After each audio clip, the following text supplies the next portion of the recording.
Hello नमस्कार दोस्तों, कैसे हैं आप। उम्मीद करता हूँ ठीक होंगे। Tricky IM with NL study में आपका पुनः स्वागत है दोस्तों, जैसा कि आपको विदित है, आजकल हमने राजस्थान का भूगोल से संबंधित एक बहुत ही महत्वपूर्ण श्रृंखला शुरू कर रखी है और इसमें आज हम एक बहुत ही महत्वपूर्ण टॉपिक है जिससे काफ़ी संख्या में प्रश्न पूछने की संभावना बनी रहती है और उस टॉपिक का नाम है राजस्थान का भौतिक विभाजन। चाहे किसी भी तरीके से पूछा जाए, इस लेसन से 1 या 2 प्रश्न जरूर पूछे जाते हैं। तो यहाँ मैं आपको बता देना चाहता हूँ कि राजस्थान से संबंधित आप चाहे किसी भी परीक्षा की तैयारी कर रहे हैं, अगर भूगोल आपका विषय आता है कहीं ना कहीं सिलेबस में, तो जो मैं ये सामग्री आपको उपलब्ध करवा रहा हूँ, इस सामग्री से बाहर सिर्फ उम्मीद ही नहीं, मैं पूर्ण विश्वास के साथ कह रहा हूँ कि इस सामग्री से बाहर आपका क्वेश्चन कहीं भी जाने वाला नहीं है।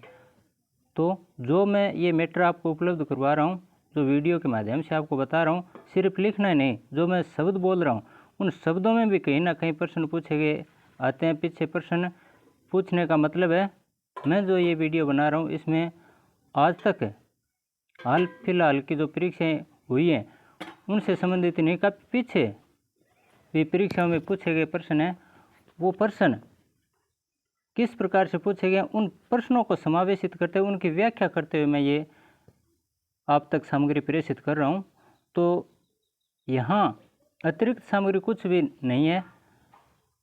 अगर आपने 2 बार जो मैं ये आपको जानकारी प्रेषित कर रहा हूँ, ये 2 बार आपने अच्छे ढंग से पढ़ लिया, वीडियो देख लिया, तो भूगोल में आपके कहीं जीवन में कभी भी राजस्थान का भूगोल है इससे संबंधित प्रश्न कभी गलत नहीं होगा, ऐसा मेरा मानना है दोस्तों। तो कम से कम 2 बार आप वीडियो को ज़रूर देखना और पूरा भूगोल में कवर करवाऊँगा। इसमें आज का ये जो भौतिक विभाजन वाला वीडियो है ये आपको बता रहा हूँ, इसके पहले भी मैंने 4 वीडियो अपलोड कर दिए हैं, वो भी प्लीज़ ज़रूर देखना ताकि किसी प्रकार के आपके शंका मन में न रहे कि कहाँ से कैसे बन गए, क्योंकि प्रश्न एक दूसरे से, चाहे कोई भी टॉपिक है, वो एक दूसरे से जुड़े हुए होते हैं। तो पहले उन वीडियो को भी ज़रूर देख लेना। तो राजस्थान का भौतिक विभाजन है, इससे संबंधित सबसे पहले तो हमें 2 पुस्तकें हैं जिनके बारे में काफ़ी बार प्रश्न पूछे गए हैं और आगे भी पूछे जा सकते हैं कि राजस्थान का भूगोल ये पुस्तक किसने लिखी थी। तो दोस्तों ये पुस्तक श्री VC मिश्रा ने सबसे पहले राजस्थान का भूगोल से संबंधित पुस्तक लिखी है। उसका नाम भी राजस्थान का भूगोल है, ये लिखी गई थी और उन्होंने राजस्थान को 7 भौगोलिक प्रदेशों में विभाजित किया। कितने? 7 भौगोलिक प्रदेशों में राजस्थान को विभाजित किया है। किन्होंने? प्रश्न सीधा पूछा गया इस प्रकार से कि राजस्थान का भूगोल पुस्तक किसने लिखी, तो श्री VC मिश्रा ने। और राजस्थान को 7 भौगोलिक प्रदेशों में किसने विभाजित किया है, तो श्री VC मिश्रा ने। तो प्रश्न चाहे किसी प्रकार से पूछ लें, यहाँ 2-3 प्रश्न सिर्फ एक लाइन में बता दिए गए हैं और ये पीछे पूछे गए प्रश्न है दोस्तों। और वो 7 प्रदेश कौन से हैं ये शायद न पूछें, फिर भी मैं बता देना चाहता हूँ। 7 कौन कौन से बताए थे उन्होंने? पश्चिमी शुष्क प्रदेश नंबर 1, नंबर 2 अर्ध शुष्क प्रदेश, नंबर 3 नहरी प्रदेश, चौथा अरावली प्रदेश, 5वां पूर्वी कृषि औद्योगिक प्रदेश, 6ठा दक्षिणी पूर्वी कृषि प्रदेश और 7वां तथा अंतिम चंबल बीड़ प्रदेश। इस प्रकार 7 भागों में विभाजन किया था श्री VC मिश्रा ने। लेकिन ये 7 जो प्रदेश बताए उनका नाम हमें याद नहीं रखना है, सिर्फ इतना याद रखना है कि 7 भौगोलिक प्रदेशों में विभाजित किन्होंने किया? श्री VC मिश्रा ने। आगे देखिए, राजस्थान का प्रादेशिक भूगोल, जो कि वर्तमान में यहीं से प्रश्न पूछे जाते हैं और ये अब सर्वमान्य हो चुकी है। राजस्थान का प्रादेशिक भूगोल, ये पुस्तक लिखी है डॉक्टर हरिमोहन सक्सेना ने। डॉक्टर हरिमोहन सक्सेना ने कौन सी पुस्तक लिखी है? राजस्थान का प्रादेशिक भूगोल। और इन्होंने राजस्थान को कितने भौतिक भागों में विभाजित किया है? 4। कौन कौन से? नंबर 1 उत्तर पश्चिमी मरुस्थलीय प्रदेश, नंबर 2 ख देखिए अरावली पर्वतीय प्रदेश, नंबर 3 पूर्वी मैदानी प्रदेश और नंबर 4 है दक्षिणी पूर्वी पठारी प्रदेश। इस प्रकार से 4 भागों में विभाजन किया है डॉक्टर रिमोन सक्सेना ने। लेकिन प्रश्न ऐसे भी पूछा जा सकता है कि उन्होंने किस आधार पर 4 भागों में विभाजन किया है। तो राजस्थान को धरातल, जलवायु, नदी बेसिन यानी धरातल, जलवायु, नदी बेसिन इनके आधार पर 4 भागों में विभाजन किया है। डॉक्टर रिमोन सक्सेना ने राजस्थान का प्रादेशिक भूगोल जो पुस्तक लिखी थी उसमें 4 भागों में विभाजन किया है। कौन कौन से? उत्तर पश्चिमी मरुस्थलीय प्रदेश है, अरावली पर्वतीय प्रदेश, पूर्वी मैदानी प्रदेश और दक्षिणी पूर्वी पठारी प्रदेश। इस प्रकार से ये 2 पुस्तकें, इनसे संबंधित प्रश्न पूछना बहुत ही स्वाभाविक है, पूछ भी सकते हैं, तो आप हमेशा याद रखना। आगे मानचित्र के माध्यम से हम देखेंगे किस प्रकार से विभाजन किया है। ये देखिए पश्चिम मरुस्थलीय प्रदेश है, यहाँ ये मैं बता रहा हूँ ना, यहाँ से इस साइड में ये वाला इलाका ये तो है मरुस्थलीय प्रदेश, और ये बीच में ये अरावली का भाग है। नंबर 1 मरुस्थलीय प्रदेश, नंबर 2 अरावली पर्वतीय प्रदेश और तीसरा उन्होंने क्या बताया? पूर्वी मैदान है, और चौथा हाड़ौती प्रदेश। ये 4 भाग हैं। उत्तर पश्चिम मरुस्थलीय प्रदेश नंबर 1, दूसरा अरावली पर्वतीय प्रदेश, तीसरा पूर्वी मैदानी प्रदेश और चौथा दक्षिणी पूर्वी पठारी प्रदेश या हाड़ौती, इसको हाड़ौती भी बोलते हैं। तो यहाँ ये पश्चिमी मरुस्थलीय प्रदेश है, इसके 2 भाग बनते हैं। ये पूरा का पूरा क्षेत्र है, ये पश्चिमी मरुस्थलीय प्रदेश है, लेकिन इसमें 2 भागों में डिवाइड किया गया है इसको। एक तो शुष्क और एक अर्ध शुष्क। ये अर्ध शुष्क इलाका है, ये जो दूसरा भाग दिखाई दे रहा है ना, एक तो पीला है और एक गहरा पीला, ये देखिए ये है अर्ध शुष्क। पूर्ण रूप से शुष्क इलाका ये जैसलमेर वाला, जो बिल्कुल राजस्थान के पश्चिम बीकानेर है, जैसलमेर है और ये बाड़मेर है, आजकल का जो फलोदी जिला है ये। इस प्रकार है, एक तो शुष्क एक अर्ध शुष्क, ये दोनों मिलाकर मरुस्थलीय प्रदेश बनता है। एक तो ये हो गया, और ये एक ये जो गहरा दिखाई दे रहा है ये अरावली पर्वतीय प्रदेश बिल्कुल बीचों बीच है।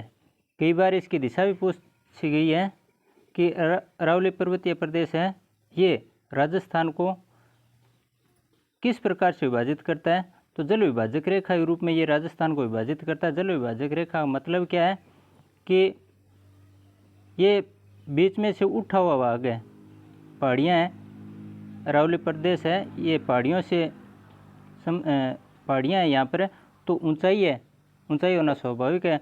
बरसात जब आती है तो इन पहाड़ों पर जब बारिश होगी तो नदियाँ एक तरफ तो यहाँ जाएंगी, इस तरफ आएंगी, और आधी नदियाँ वो इस तरफ बंगाल की खाड़ी की तरफ जाएंगी और आधी नदियाँ अरब सागर की तरफ। इस प्रकार से पानी है वो 2 ढालों में, यहाँ से एक ढाल तो पश्चिम की तरफ, एक ढाल पूर्व की तरफ, दोनों ढालों में पानी जाएगा, तो विभाजन हो गया पानी का।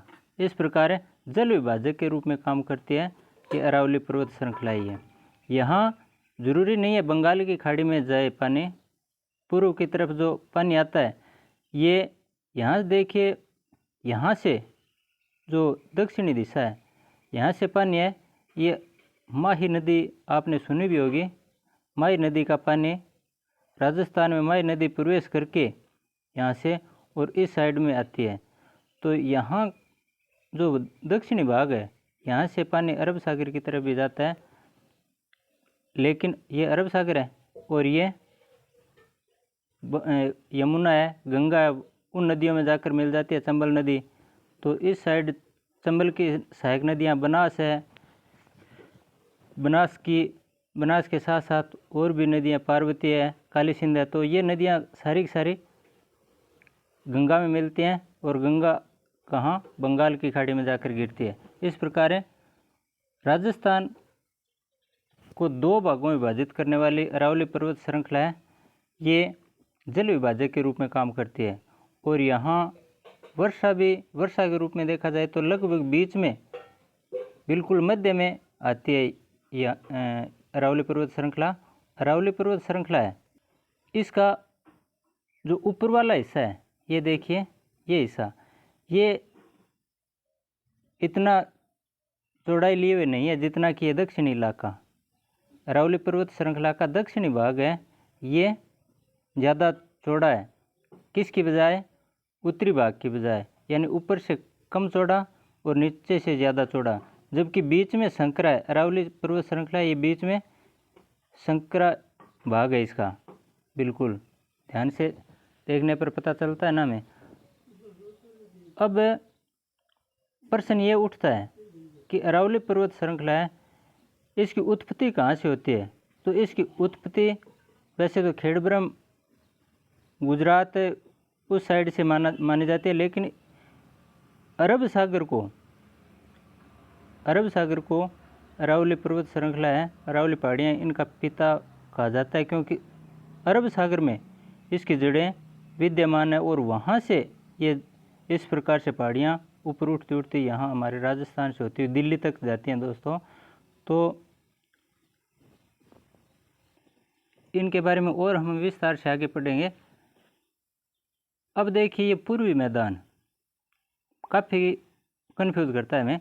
पूर्वी मैदान है, यहाँ देखिए सिर्फ पूर्वी दिशा में नहीं है, ये पूर्वी मैदान का मतलब हम समझ लेते हैं कि सिर्फ पूर्वी दिशा में, राजस्थान के इस भाग से लेकर ये नीचे दक्षिण भाग तक आता है। बांसवाड़ा जो सबसे दक्षिणतम जिला है राजस्थान का, वहाँ तक ये पूर्वी मैदान है। तो पूर्वी मैदान है राजस्थान के उत्तर पूर्व से लेकर दक्षिण तक विद्यमान है। बांसवाड़ा, डूंगरपुर ये जिले, प्रतापगढ़ यहाँ तक है पूर्वी मैदान आता है। तो ये हमेशा ध्यान रखना, सिर्फ पूर्वी भाग नहीं है। अरावली पर्वत श्रृंखला के बिल्कुल पास से होता हुआ ये नीचे तक आ जाता है। अब बचता है हाड़ौती का मैदान या दक्षिण पूर्वी पठारी प्रदेश, जो कि दक्कन का पठार है, भारत का दक्षिणतम या प्रायद्वीपीय पठार है, उसका भाग है। ये भारत के प्रायद्वीपीय पठार का भाग है। कौन सा? हाड़ौती का पठार या दक्षिण पूर्वी पठारी प्रदेश है ये। अब एक एक करके हम इनके बारे में समझेंगे। इनसे संबंधित प्रश्न कौन कौन से और आ सकते हैं। तो यहाँ ये मानचित्र एक बार हमने देख लिया है। अब सबसे पहले हम इसके बारे में, उत्तर पश्चिम मरुस्थल है, इसके बारे में पढ़ेंगे। अगली स्लाइड पर देखते हैं। उत्तर पश्चिम मरुस्थलीय प्रदेश, इसकी प्रमुख विशेषताएं कौन कौन सी हैं। उत्तर प्लीस्टोसीन युग, उत्तर प्लीस्टोसीन युग का मतलब प्लीस्टोसीन युग है, उसको दो भागों में विभाजित किया है। एक तो उत्तर और दूसरा प्रारंभिक है, यानी पहले वाला उत्तर, बाद वाला।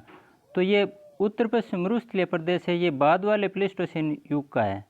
प्लीस्टोसीन युग के दो भाग हैं, एक तो प्रारंभिक जिसमें पूर्वी मैदानी प्रदेश है वो प्रारंभिक प्लीस्टोसीन युग के अंतर्गत आता है, जबकि उत्तर प्लीस्टोसीन युग है, इसके अंतर्गत उत्तर पश्चिम मरुस्थलीय प्रदेश आता है।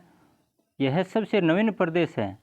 4 भौतिक प्रदेश हैं राजस्थान के, रिमोन सक्सेना ने बताया। उनमें सबसे नवीन, सबसे नया कौन सा है? यही है। राजस्थान का लगभग 61.11% एरिया कवर करता है, यानी कुल क्षेत्रफल राजस्थान का, उस कुल क्षेत्रफल में से 61.11% एरिया क्षेत्रफल है वो किसका है? इस उत्तर पश्चिम मरुस्थलीय प्रदेश का। ये ध्यान से देख लो, एक बार पुनः देख लेते हैं। ये देखिए, ये अरावली पर्वत, और यहाँ से आधे से ज़्यादा ये सिर्फ उत्तर पश्चिम मरुस्थलीय प्रदेश है।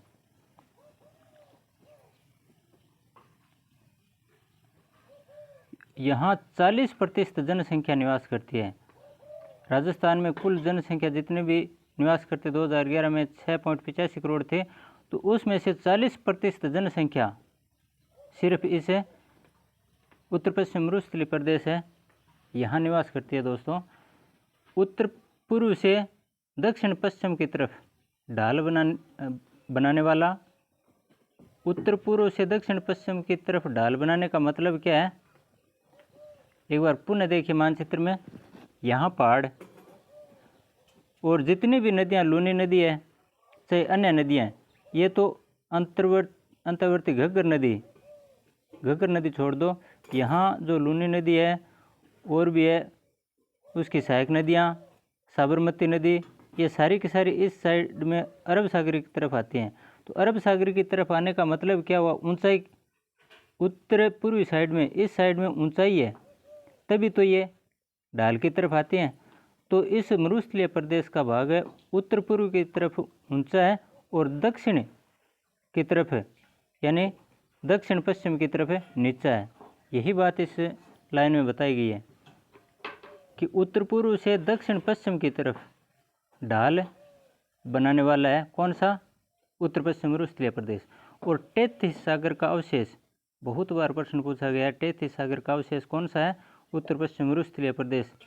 जहाँ जो पलाय झीलें उनमें खारे नमक की मात्रा पाई जाती है, वो इसका आज भी प्रमाण है। उत्तर भारतीय विशाल मैदान का हिस्सा है, भारत में पूरा भारत है, ये तो प्रायद्वीपीय पठार भारत का, और उत्तर का विशाल मैदान यानी गंगा यमुना जो नदियाँ आती हैं पहाड़ से ठीक नीचे, हिमालय पर्वत श्रृंखला उसके ठीक नीचे मैदान है। तो भारत का उत्तर का विशाल मैदान, उस उत्तर के विशाल मैदान का ही भाग है कौन सा, ये उत्तर पश्चिमी मरुस्थलीय प्रदेश है ये। अब इसमें कुल 16 जिले आते हैं। कितने जिले, 16 जिले। और एक बात और याद रखना आप है कि 16 जिले अगर इसके अंतर्गत आते हैं तो कुछ जिले ऐसे भी होते हैं जो यहाँ भी हैं और अरावली पर्वत श्रृंखला में भी हैं।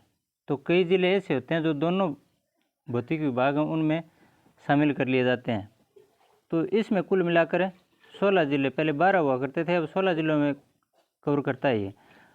150 से 300 मीटर की औसत ऊंचाई है। अरावली पर्वत श्रृंखला के ठीक पश्चिम में जो उत्तर पश्चिम मरुस्थलीय प्रदेश है, इसकी औसत ऊंचाई कितनी है, समुद्र तल से 150 से 300 मीटर की औसत ऊंचाई है। इस प्रदेश की जलवायु शुष्क व अर्ध शुष्क हमने चर्चा कर लिया है। जलवायु कैसी है, यहाँ शुष्क है, जैसलमेर बाड़मेर वाला इलाका देखा था ना नक्शे में, वो तो शुष्क है। और ठीक उसके बाद में अर्ध शुष्क भी है, अरावली पर्वत श्रृंखला है इसके नज़दीक है, और फिर गंगानगर हनुमानगढ़ है उस साइड में भी अर्ध शुष्क है, यानी पूर्ण रूप से सूखा नहीं है, वहाँ वर्षा ठीक ठाक हो जाती है, आधा सूखा है, जिसमें कांटेदार झाड़ियाँ पाई जाती हैं। यह मुख्य विशेषता है यहाँ की, कांटेदार झाड़ियाँ। वन किस प्रकार के पाए जाते हैं यहाँ पर, कांटेदार झाड़ियाँ। इसमें 10 से 40 सेमी की वर्षा होती है। कितनी वर्षा, 10 सेमी से 40 सेमी। किसमें, उत्तर पश्चिम मरुस्थलीय प्रदेश है यहाँ। और घाघरा तथा लूनी यहाँ की प्रमुख नदियाँ हैं। घग्गर नदी, घाघरा नहीं है, घग्गर नदी है। घग्गर नदी और लूनी नदी इस उत्तर पश्चिम मरुस्थलीय प्रदेश के अंतर्गत आती हैं। यहाँ की मिट्टी रेतीली बलुई, ये नाम ध्यान से देखना दोस्तों, एरिडी एंटी सोल्स। वैसे तो मिट्टियाँ से संबंधित टॉपिक जब हम पढ़ेंगे वहाँ इसे अच्छे ढंग से पढ़ लेंगे, लेकिन यहाँ भी याद रख लो एरिडी एंटीसोल्स है। एंटीसोल्स जैसलमेर वाला भाग है, और एरिडी एंटीसोल्स ये अर्धशुष्क क्षेत्र है। यहाँ कुल मिलाकर रेतीली बलुई मिट्टी है, ये एरिडी एंटीसोल्स ये अंग्रेजी शब्द है। तो ये मिट्टी यहाँ पाई जाती है। तथा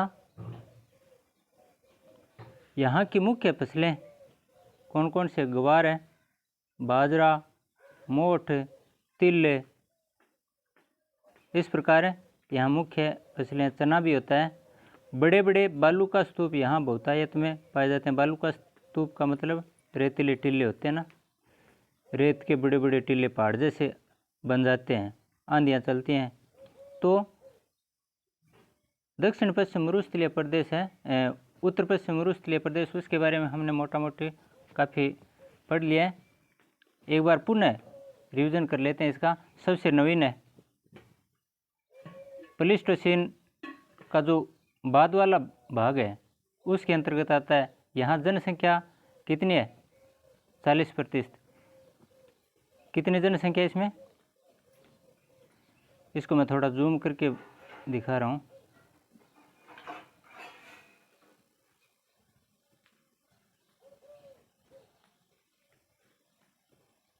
इसको सिर्फ उत्तर पश्चिम मरुस्थलीय प्रदेश है, सिर्फ इसको देखिए।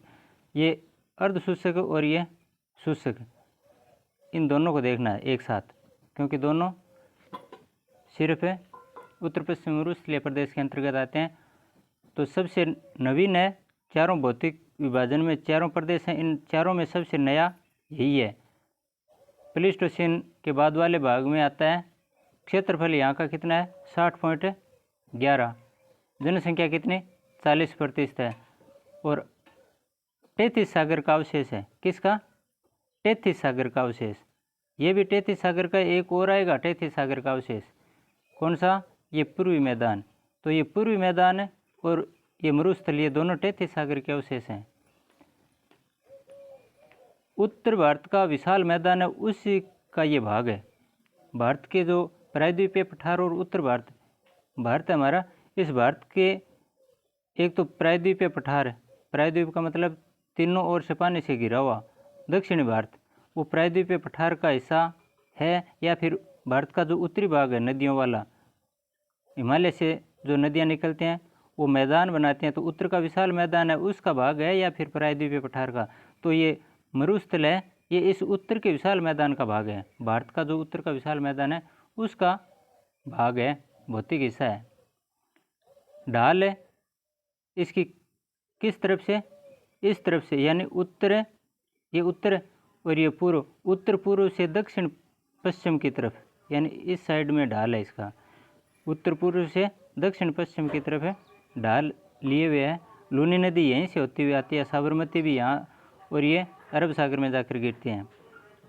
इसमें एक ये देखिए बीच में थोड़ा सा बालू का स्तूप युक्त और बालू का स्तूप मुक्त, दो प्रकार के विभाजन किए गए हैं। इसमें भी बालू का स्तूप मुक्त का मतलब है जिसमें रेतीले टीले नहीं हैं, और एक बालू का स्तूप युक्त जिसमें रेतीले टीले होते हैं। तो ये जो पीले कलर में दिखा रखा है, यहाँ बालू का स्तूप मुक्त प्रदेश है। ये यहाँ टीले नहीं हैं, बाकी ये पूरा इलाका है, इन सब में टीले हैं, रेतीले टीले मिलते हैं बहुतायत में, लेकिन ये भाग है इसमें रेतीले टीले नहीं है। इसमें 16 ज़िले हैं तथा औसत ऊंचाई 150 से 300 मीटर के लगभग, औसत ऊंचाई 350 मीटर। वर्षा है वो 10 से लेकर 40 सेमी, 10 सेमी। यहाँ जो सबसे अंत में मानसून कहाँ पहुँचता है? जैसलमेर में, और सबसे पहले यहीं से वापस चला जाता है। तो जैसलमेर में सबसे कम वर्षा होती है, वार्षिक वर्षा है वो 10 सेमी के लगभग होती है, जबकि कुल मिलाकर यहाँ 10 से 40 सेमी के बीच वर्षा होती है। और जो प्रश्न ने एक बार ऐसे भी पूछा था दोस्तों कि शुष्क और अर्धशुष्क, यानी शुष्क और अर्धशुष्क दोनों को विभाजित करने वाली जो वर्षा की समरेखा है वो कौन सी है? तो 25 सेमी समरेखा है, वो मरुस्थल को दो भागों में विभाजित करती है। 25 सेमी समवर्षा रेखा मरुस्थल को दो भागों में, एक तरफ तो अर्धशुष्क, एक तरफ शुष्क, ये शुष्क है, ये अर्धशुष्क, इनको विभाजित करने वाली 25 सेमी समवर्षा रेखा है। और ये 40 नदियाँ, एक तो घग्गर नदी है जो यहाँ हनुमानगढ़ गंगानगर में इस साइड में आती है, हिमालय से निकलती है वो हिमाचल प्रदेश से, और दूसरी लूनी नदी जो कि यहाँ से नागपाड़ से निकलकर अरब सागर में जाकर गिरती है। जलवायु यहाँ की शुष्क एवं अर्धशुष्क है, कांटेदार झाड़ियाँ हैं, रेतीली बलुई मिट्टी है जिसको एरिडियंटी सॉल्स कहते हैं। ग्वार, बाजरा, मोठ, चना ये यहाँ की मुख्य फसलें हैं। बालू का स्तूप है यहाँ पाए जाते हैं, और कुछ इलाका ये बालू का स्तूप मुक्त भी है। मुक्त का मतलब जहाँ बालू का स्तूप नहीं है, पथरीली जैसी ज़मीन है। तो इस प्रकार से ये टॉपिक हमारा कंप्लीट हो गया। आगे अरावली पर्वतीय प्रदेश है, उससे संबंधित थोड़ा और समझ लेते हैं। आज हम दो ही भागों के बारे में चर्चा करेंगे। दूसरा है इसका कौन सा है, अरावली पर्वतीय प्रदेश। इसकी मुख्य विशेषताओं के बारे में हम पढ़ते हैं। नंबर 1, प्री कैम्ब्रियन युग का। कौन सा, वो तो प्लीस्टोसीन, और उसका भी दूसरा भाग है, उसका उत्तर प्लीस्टोसीन वाला था। और ये किस युग का, प्री कैम्ब्रियन युग का। बहुत बार प्रश्न पूछा गया, आगे भी पूछ सकते हैं दोस्तों। अरावली पर्वतीय प्रदेश है, ये किस युग से संबंधित है, प्री कैम्ब्रियन युग का। और सबसे प्राचीन प्रदेश है ये। राजस्थान के चारों जो प्रदेश हैं उनमें सबसे प्राचीन यही है। राजस्थान के ये कितने क्षेत्रफल को घेरता है, 9.1% क्षेत्रफल में फैला हुआ है अरावली पर्वतीय प्रदेश। यहाँ 10% जनसंख्या निवास करती है, और यह गोंडवाना लैंड का अवशेष है तथा भारत के प्रायद्वीपीय पठारी प्रदेश का हिस्सा। भारत का अभी हम चर्चा कर रहे थे, उत्तर का विशाल मैदान और प्रायद्वीपीय पठारी प्रदेश है। तो ये भारत का जो प्रायद्वीपीय पठारी प्रदेश है, इस प्रायद्वीपीय पठारी प्रदेश का हिस्सा है विंध्याचल पर्वत श्रृंखला, और ये है ना इसका हिस्सा है कौन सा, अरावली पर्वतीय प्रदेश। गोंडवाना लैंड और अंकारा लैंड, इसके बारे में पूरे विश्व से संबंधित हमने विश्व का भूगोल आपने कभी पढ़ा होगा, छोटी कक्षा में पढ़ा है, तो वहाँ आपको याद होगा। अगर कोई पुराने समय से तैयारी कर रहा है उसको तो कोई दिक्कत नहीं है। नवीन जो विद्यार्थी हैं वो थोड़े से समझने में कन्फ्यूज हो सकते हैं, लेकिन हमें पता है अंगारा लैंड ऊपर की तरफ पेंजिया पूरा गोला हुआ करता था, और ये गोंडवाना लैंड दोनों का टकराव हुआ। टकराव होने के बाद में हिमालय जैसी पर्वत श्रृंखला ऊपर उठी, प्लेटें एक दूसरे के ऊपर आने से पहाड़ जैसी आकृति ऊपर आ गई। फिर यहाँ इनके बीच में इनका टकराव होने से पहले यहाँ सागर हुआ करता था जिसका नाम था टेती सागर। लेकिन जब ये गोंडवाना लैंड और अंगारा लैंड दोनों का टकराव हुआ तो ये इसके सिर्फ अवशेष बचे हैं। बाकी यहाँ ज़मीन आज हम रेतीला जो मरुस्थल ये देख रहे हैं, ये इसी टेती सागर के अवशेष हैं।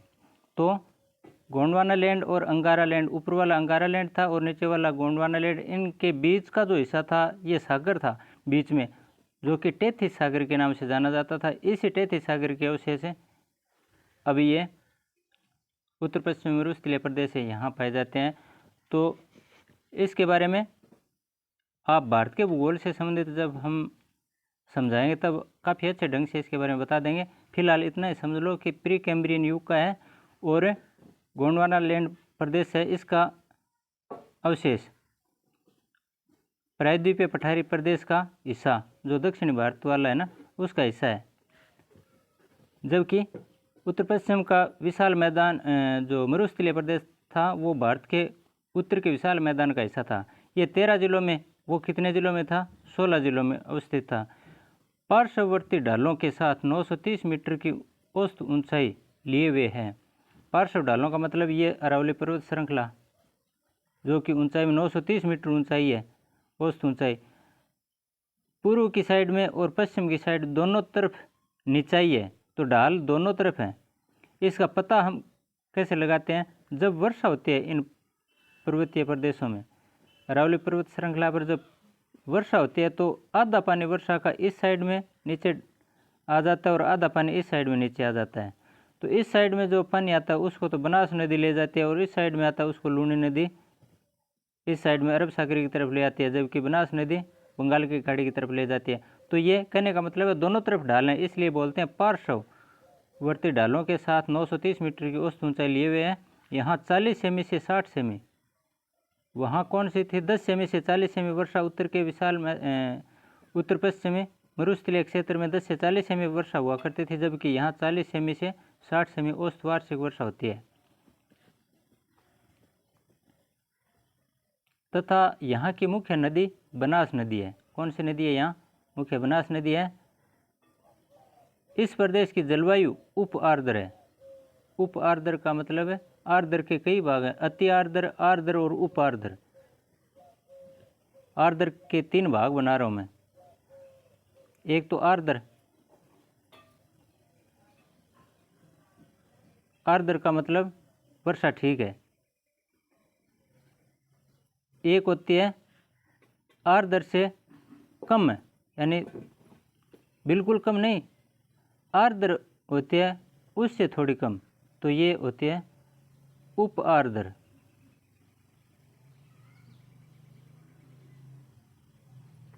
कौन सी? उप आर्द्र।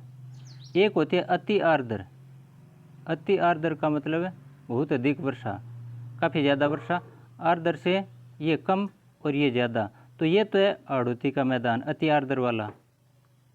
दक्षिण पूर्वी भाग है वो पठार वाला, तो वहाँ तो अति आर्द्र है। और आर्द्र होती है पूर्वी मैदान में, जबकि उप आर्द्र होती है अरावली प्रदेश में।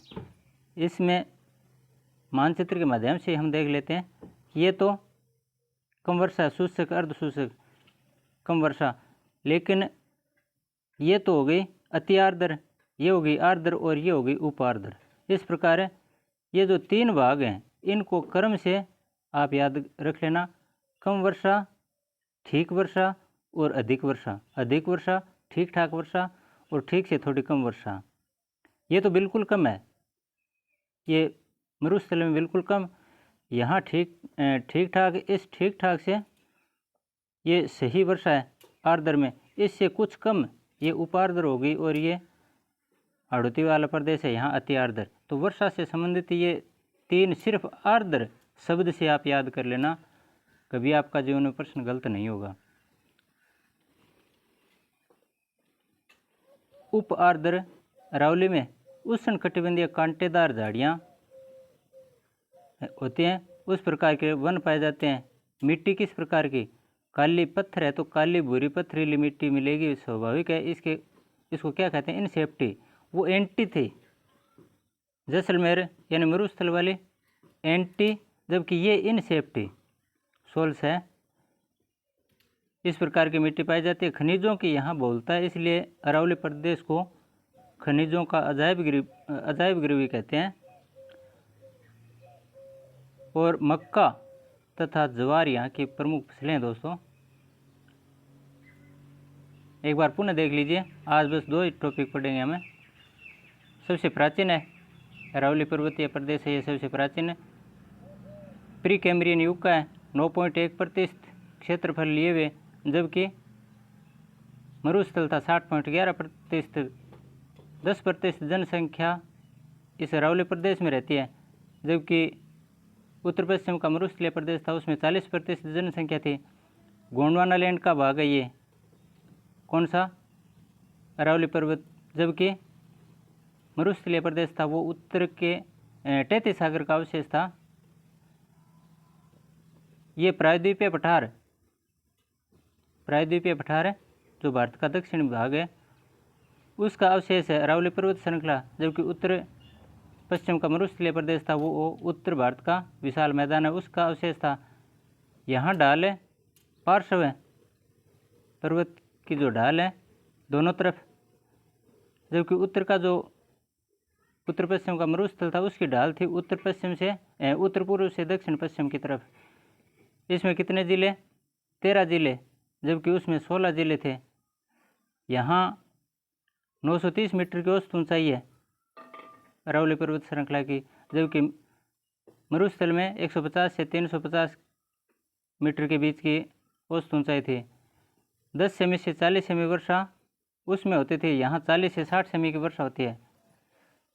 बनास नदी इसकी मुख्य नदी है, बनास, जबकि उसमें मुख्य नदी घग्गर और लूनी नदी थी। उसमें जलवायु थी शुष्क व अर्ध शुष्क थी, जबकि इसमें उप आर्द्र जलवायु है। कैसी है? उप आर्द्र। उप आर्द्र और आर्द्र 60 से अधिक होती है वो आर्द्र, और 60 से कम यानी 40 से 60 के बीच उप आर्द्र। यहाँ के वन है वो उष्ण कटिबंधीय कांटेदार झाड़ियाँ हैं, लेकिन उष्ण कटिबंधीय शब्द याद रखना। कांटेदार झाड़ियाँ सिर्फ हैं वो तो उत्तर पश्चिम मरुस्थलीय प्रदेश की, उसमें सिर्फ कांटेदार झाड़ियाँ, लेकिन यहाँ उष्णकटिबंधीय कांटेदार झाड़ियाँ, और वो क्योंकि कर्क रेखा है वो अरावली पर्वत श्रृंखला से होती हुई गुजरती है, तो यहाँ उष्णकटिबंधीय कटिबंध माना जाएगा। उष्णकटिबंध, उस उष्णकटिबंधीय की कांटेदार झाड़ियाँ, इस प्रकार के वन पाए जाते हैं। मिट्टी रेतीली बलुई किस में थी? थार मरुस्थल में, जबकि काली भूरी पथरीली मिट्टी है इनसेप्टी सोल्स, ये अरावली पर्वत श्रृंखला की है। मक्का ज्वार इसकी प्रमुख फसलें, जबकि उसमें थे ग्वार बाजरा मोठ। बालू का स्तूप मरुस्थल की मुख्य विशेषता थी, जबकि यहाँ बहुलता से खनिज पाए जाते हैं। यानी राजस्थान को खनिजों का अजायब घर इसीलिए कहते हैं क्योंकि अरावली पर्वत श्रृंखला यहाँ पर अनेक विभिन्न प्रकार के खनिज पाए जाते हैं, इसलिए। तो इस प्रकार हमने आज 2 टॉपिक कवर कर लिए हैं। शेष 2 टॉपिक हम अगले वीडियो में बताएंगे दोस्तों। और हाँ, मेरे द्वारा दी गई जानकारी से अगर आप थोड़े बहुत भी संतुष्ट होते हैं तो लाइक ज़रूर करना दोस्तों। और इस एनएल स्टडी परिवार के सदस्य अगर बनना चाहते हैं तो आपका वेलकम है। सब्सक्राइब वाला बटन दबा देना दोस्तों, ताकि मुझे भी खुशी हो और ज़्यादा उत्साहित होकर आगे जानकारियाँ आपके लिए लेकर आता रहूँ। आज के लिए बस इतना ही। धन्यवाद। जय हिंद।